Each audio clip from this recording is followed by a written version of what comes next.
Oh, sorry. I was just looking at something on my phone. Wait a minute. So if my phone is here, then how is this being recorded? Well, I'll tell you.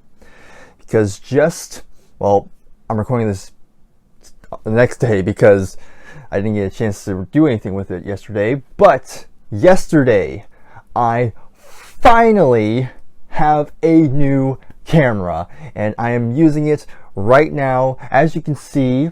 So I'm going to quickly go over just what kind of camera it is. So this camera is the Canon EOS Rebel T7. And I did go ahead and I recorded me unboxing it. So let's go back in time and let's see how that went down. Well, this is another monumental moment in this channel's history. As you already know, what's inside this is my brand new camera that I just bought. So I'm going to go ahead and unbox it for you and ignore all those Black Sabbath CDs to the side. That was for a live stream earlier today. So without further ado, let's begin.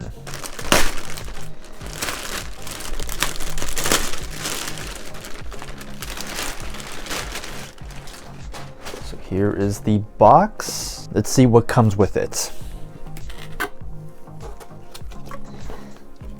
Okay, so right off the bat, we have the strap if you want to put it around your neck. Then we have the instruction manual.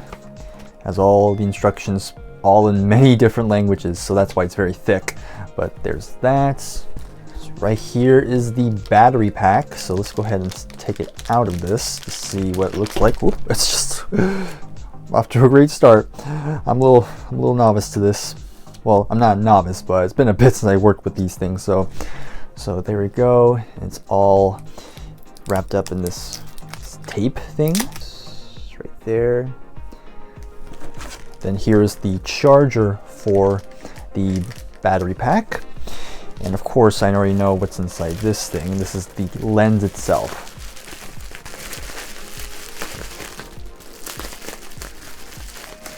Be careful with these. These aren't cheap, you know. Here is the lens. It's an 18 to 55 millimeter. So pretty, not too fancy, but should be good enough to get you started. As you can see, it has both autofocus and manual focus. I'll probably be using manual quite often, and even has a stabilizer here. So just kind of turn it or so, like whatever you need. Of course, it has the lens cap here. Just take it out right there. And then of course we have the grand token, or the main event here. I like how this comes in this nice cloth type of thing. But here it is. Has a nice, pretty light, not too heavy. Feels pretty good as well. You kind of see me a little bit. Hi. But yeah, anyhow. All right, so how you're supposed to put this on. You're supposed to hold this down this button here. And then counterclockwise. There we go. Then we go ahead and get the lens. We're going to unscrew this piece here. Then we're supposed to line this up. See this little white square here? You're supposed to find the white square and line it up. Then turn clockwise. And then you hear it click. And there you go. All right, sweet. Can't wait to try this out. Of course, I want to have the battery charged first, but I'm looking forward to try it out. So let's go ahead. Let's go back to future Bryer now. It was kind of a more on the cheaper side of things. It's not like a big high-end camera. Nothing fancy. It's not even that exceptional of a lens. It's a 18 to 55 millimeter, which is pretty good. As you can see, it still looks pretty solid, I must say. And I think it's great because for a long time I've just wanted to, not always use my phone for everything. I just want to be able to just use it like normal and save the battery as one. and save space on the storage and all. And you know, this is gonna be a great thing to kind of play around with. I did do my research when deciding what camera to get, even though I could have gotten a, you know, one of those like cheap webcams, which again, they're cheap, but I knew I wanted something that was at least more, you know, not cheap looking, shall we say. I knew I wanted something that was, you know, affordable, but quality wise it still looks pretty good. And from what I've gathered, this is a nice camera to kind of get you started. It does help you teach the basics when it comes to making a good image. You know, we have shutter speed, aperture, ISO, the whole shebang. And so yeah, this is like, you know, it was still kind of pricey. It was around the $500 range, but like I said, it's a lot cheaper than some of the more, you know, sought after cameras that you're going to get in the market. So after playing around with the camera for a little bit, again, I haven't had this for too long by the time I'm recording this, but there's definitely some things I really do like about it. You know, it's pretty lightweight. It's not too heavy. It's pretty easy to carry around. So if you're going around, if you're traveling, then this probably be a good camera to kind of take with you. Doesn't require too much maintenance from what I gathered as well. Upon doing my research, I did hear some negative stuff about this camera, and that the autofocus is not that great, and so you're kind of better off just doing manual, which I'm fine with. I don't have a problem with that. And besides, I don't really move anywhere. I'm mainly sitting here, so I feel like this is a good camera if you're just kind of sitting and not really moving too much.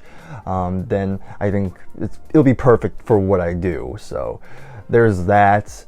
Another thing about this camera is that it does not shoot in 4K.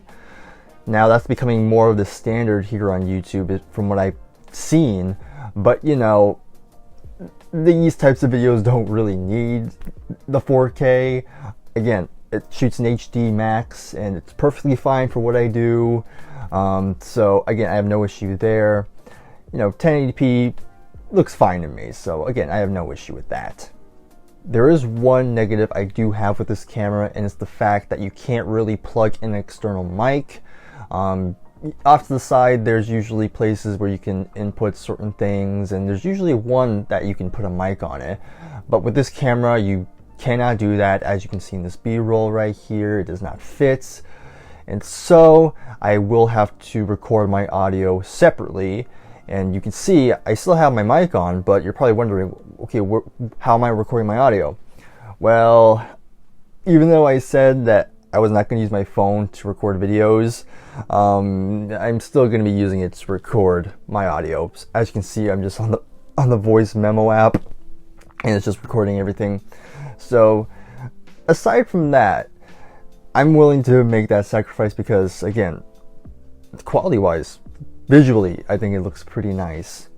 And yeah, so now I have a main camera, and don't worry, I still have my GoPro here, so I'll still be using it for certain things. Like if I need a second angle, then this is probably going to be the one I'm going to use. But overall, I'm pretty happy right now. I can't wait to kind of explore what I can do with this, and hopefully you think this looks pretty good as well. I'll still be experimenting with different aspects of certain things. As you can see right now, it does appear to be a bit dark in this room, so I will be experimenting with certain settings. So over the past couple weeks, you will notice that the image will change every so often, but that's just me experimenting. So that's all I just wanted to share. So hopefully you're excited as much as I am. If you did like this video, please give it a like, subscribe if you're new, and I'll see you in the next video. Take care. Goodbye for now.